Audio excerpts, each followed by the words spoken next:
Hello नमस्कार दोस्तों, आपका एक बार फिर से इजी इंग्लिश इंडिया चैनल में स्वागत है। और आपके अच्छे रिस्पांस की वजह से मैं बहुत ही एक्साइटेड हूँ कि ये वीडियोस जो मैं डाल पा रहा हूँ, आप अच्छा रिस्पांस दे रहे हैं, उसके लिए आपका धन्यवाद देना चाहूँगा। और मैं कोशिश करूँगा कि और भी आसान और अच्छे वीडियोस में बना सकूँ। और जैसे कि मैंने ये सवाल भी पूछा था बहुतों से कि जो स्टेम्स एंड फ्रेम्स ये जो नई वीडियोस में बना रहा था, ये कितना ज़्यादा लाभदायक है। तो जहाँ तक मुझे रिस्पांस मिला, ये बहुत ही अच्छा रिस्पांस मिला, बहुत से लोगों ने पसंद किया। और बहुत से स्टूडेंट्स बोल भी रहे थे कि सर और डालिए ऐसे ही स्टेम्स, क्योंकि ये भले ही जो अच्छी इंग्लिश बोलते हैं उनके लिए लाभदायक ना हो, लेकिन जो इंग्लिश सीखने की शुरुआत कर रहे हैं या जो शुरू कर रहे हैं उनके लिए ये बहुत ही लाभदायक साबित हो रहा है। इसीलिए इसी बात को ध्यान में रखते हुए मैंने कुछ और फ्रेम्स बनाने का डिसीजन या निर्णय लिया।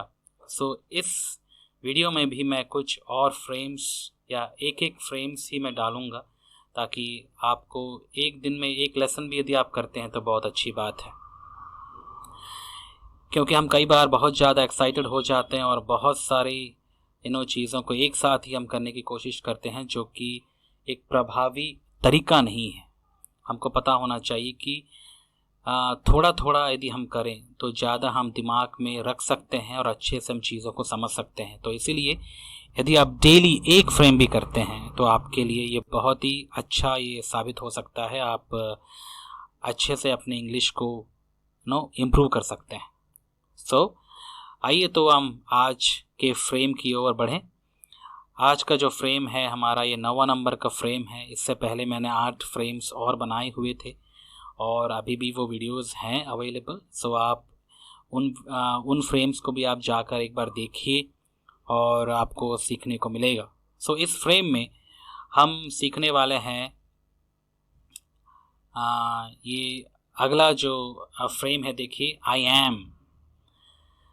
एम फ्रेम से बहुत सारे सेंटेंस बना सकते हैं, जो एक एक करके मैं आपको बताऊंगा।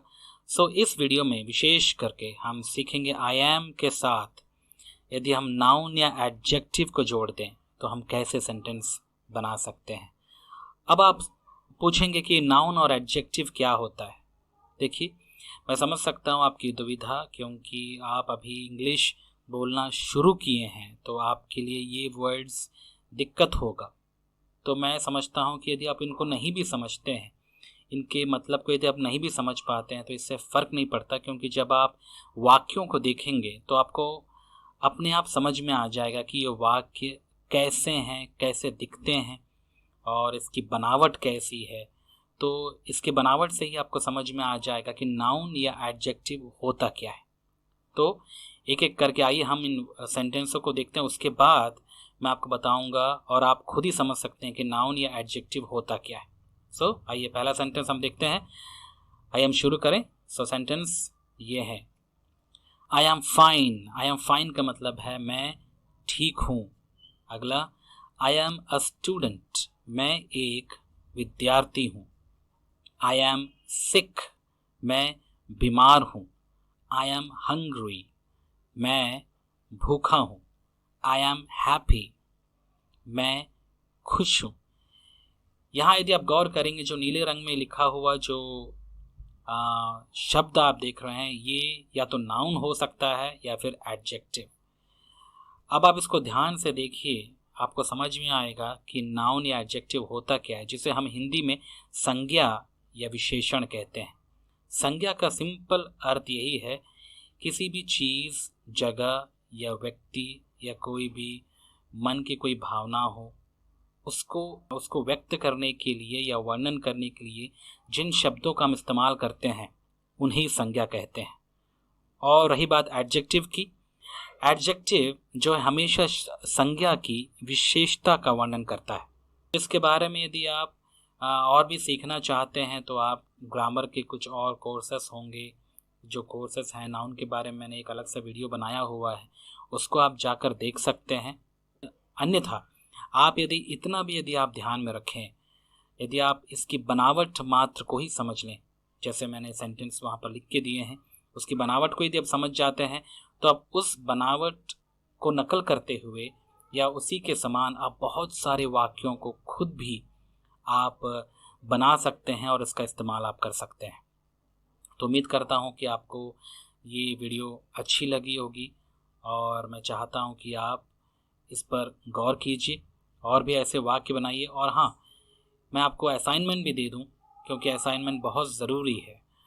अब आप बोलेंगे असाइनमेंट क्यों? देखिए, वाक्यों को केवल जानना ज़रूरी नहीं होता, परंतु वाक्यों को अभ्यास में लाना ये बहुत ही महत्वपूर्ण है। आप ऐसे में तो 1000 वाक्य भी आप समझ तो लेंगे, आपको समझ में तो आ गया होगा ये क्या है, लेकिन जब तक आप इसका व्यवहारिक रूप से अभ्यास नहीं करेंगे, कभी नहीं आपके दिमाग में बैठेगा।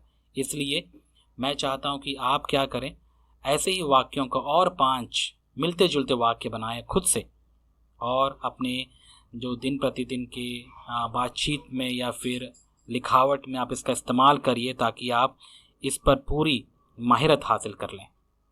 तो उम्मीद करता हूँ कि आपको ये वीडियो पसंद आया होगा और आपने सीखा होगा कि आई एम के साथ यदि हम नाउन या एडजेक्टिव का इस्तेमाल करते हैं तो हम कैसे वाक्यों को बना सकते हैं।